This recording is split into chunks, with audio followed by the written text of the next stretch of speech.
என் அன்பு குழந்தையே, என் கண்ணில் உன்னை பார்த்தவுடன் உன் இதயத்தின் துன்பங்கள் எல்லாம் எனக்குத் தெரிகின்றன. நீ எவ்வளவு பாடுபடுகிறாய், எவ்வளவு முயற்சி செய்கிறாய், ஆனால் சில நேரங்களில் யாரும் அதை பாராட்டுவதில்லை. நீ மட்டும் தனியாக ஏங்குகிறாயோ, ஏன் நான் மட்டும் இப்படி தவிக்க வேண்டும் என்று நீ உன் உள்ளத்துக்குள் பலமுறை கேட்டிருப்பாய். ஆனால் துயரம் என்பது நிரந்தரமல்ல, அது ஒரு தேர்வு.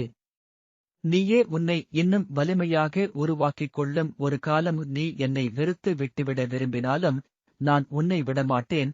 நீ நடக்கிற பாதை சரியானது. உன்னை யாரும் கீழே தள்ளிவிட முடியாது. வேறு யாரும் உன் துன்பத்தை புரியாவிட்டாலும் நான் புரிந்து கொள்ள இருக்கின்றேன். இப்போது நீ உன் கண்ணீர் துடைத்துக்கொள். நீ வெற்றி காணும் நாள் வரும். அது இன்று இல்லை என்றாலும் நாளை நிச்சயம் வரும். இது என் சத்திய வாக்கு. உனக்காக நான் கூறுவது. இதை விளையாட்டாக எண்ணி விடாமல் இதன்